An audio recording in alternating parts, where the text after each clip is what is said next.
good morning, good afternoon, good evening, wherever you are around the globe. So here's the scoop on what it looks like to do a digital detox.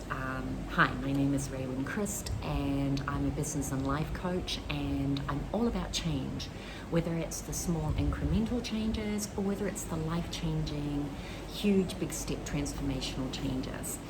And as some of you know, I went on a digital detox, which is unplugging from technology, all aspects of it pretty much, and I'll kind of go over that in a moment. And I challenged some of you to join me as well. So what I thought I would do is give you an update on how it's all gone, and I thought I'd do a recap on what I committed to doing, what actually happened in reality, and some of the insights and lessons I learned along the way. So what I committed to doing is I'm in a location where actually it's encouraged to be unplugged and disconnected, so that certainly was a help. And so I committed that when I arrived here I was going to hand in both my laptop and my phone, that I would unload my social media apps, specifically from my phone, and I was only going to use my phone once a day to check voicemail and texts, just from an urgent point of view, and I still have a business running back in Canada. And I asked whether all of you would be my accountability partner along the way. So that's what I committed to doing, step one. Step two was, how did that all work out? So here we go, ta-da-da, drum roll. Here's what really happened. I didn't turn in my phone or laptop. Ooh, that sounds kind of creepy, crazy at the moment. But actually what I did do instead is I had a safe in my room, so I actually locked them in the safe. And I committed to doing the digital detox for 5 days. However, I ended up, and I'm very proud to say, I did it for 7 days. And so I'm sitting here recording this on end of day 7. So I'm feeling pretty chuffed with myself. Yay. Now, I did cheat on my very second day, the second morning. And it was for about 5 minutes. I went out, to actually do my checking of urgent texts and emails and voicemails. And instead, I started slipping over and going looking for other things. Now, fortunately, I had a really good friend out there who actually said, if you're reading this, you better be offline and better not respond, which was the best thing I could receive. So you know who you are, that friend. So thank you for doing that, because I immediately got offline. The other thing was I was really jittery and twitchy, to be honest, for the first 2, almost 3 days. I was a little bit lost. I would go to sit down and go, what am I going to do? I want to scroll. I want to look at things. I want to do some work. But by day 3, I was starting to get into the groove, and I became almost irritable when I actually did have to go out and check my daily emails and texts. And so it's been hard, but it's also been good. Like anything, I went through a bit of a change curve and change evolution. So the third thing I said I would share with you is, what did I learn and what were the insights along the way? Number one, having an accountability partner was so important.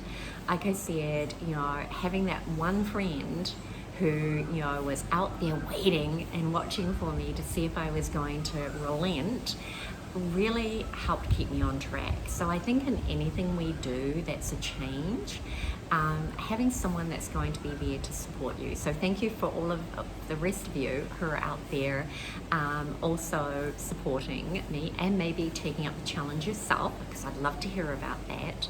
But I don't know yet, because I haven't gone back online. I'm recording this ahead of time before I go back online tomorrow morning. I went a step further in my commitments, and because I was checking my texts and voicemails, primarily because I wanted to stay in touch with my husband back home in Canada. And but what we agreed on day 2 was, instead of even trying to deal with cell phone, etc., that he would do the old-fashioned thing: call me from a landline, call to the hotel or the place where I'm staying here to their landline. And I gotta say, that was a little exercise in itself, because it took us about 20 minutes to figure out how do you actually dial long distance. So we were texting each other to figure that out. But that actually really helped, because it meant then I really didn't even have to go into that safe and pull out that phone to actually really pretty much check anything.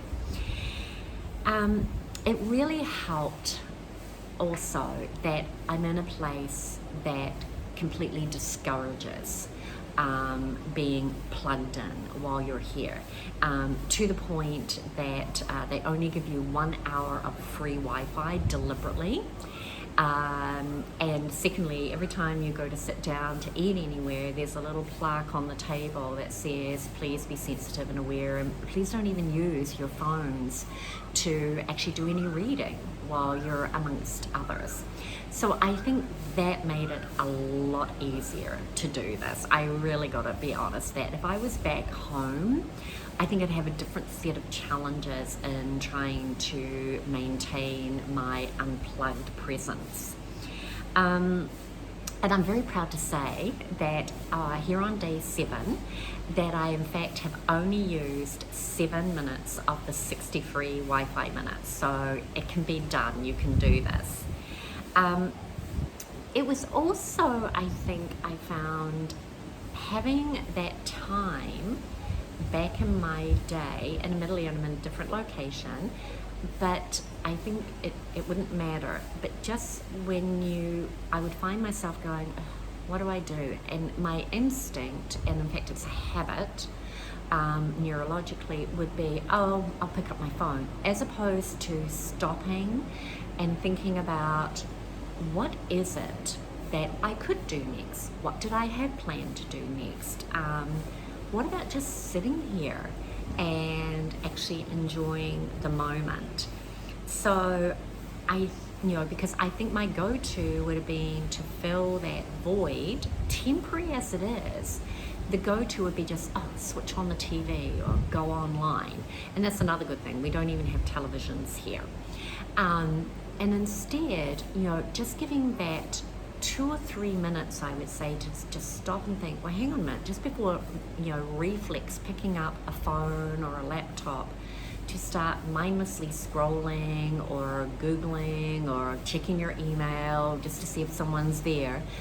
It actually gave my brain time to think about, okay, hang on a minute, what could I be doing with this time? So I think that, having that pause, as opposed to not having that pause and you just go to that other thing, and then suddenly you've squirreled away 30 minutes of useless time. So those were my learnings, and I really had to have a bit of a relearn on how just to be with my own thoughts. It's a little scary, because when you actually go back and do something nice, you realize that you spend so much of your time filling the time with things so that you don't have to stop, think, and learn. And I would say probably one of the best things coming out of this has been knowing that actually I do still have the ability.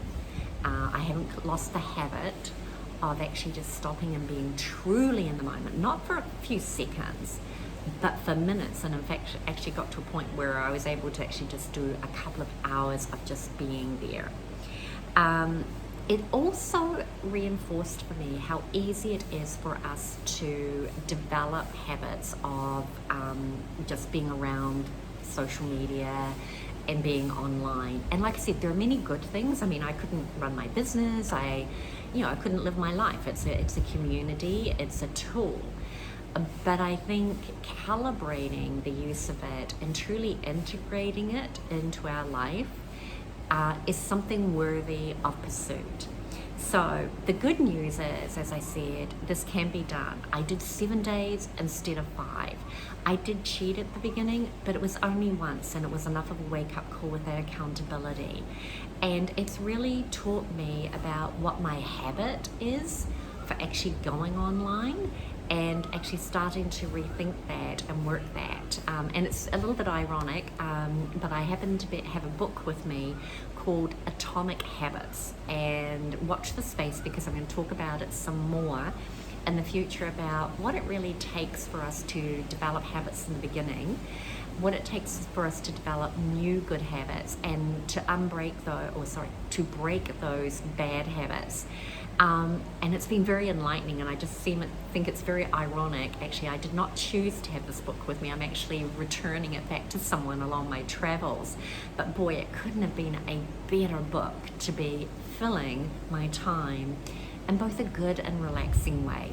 So, if you did take up the challenge, I'd love to know about that. And if you feel comfortable, throw it in the comments just let me know that you did do a bit of a challenge. You don't even have to let me know how you got on. If you're feeling even more comfortable, and I hope you are, share with me, what did you learn? What was actually the challenge you took upon yourself? How did it go? Because I think a lot more of us, that group accountability, which by the way, I've learned in reading this book, the group actually support really makes such a difference. So have a wonderful day wherever you are, and we'll talk about maybe habits pretty soon. Talk to you soon.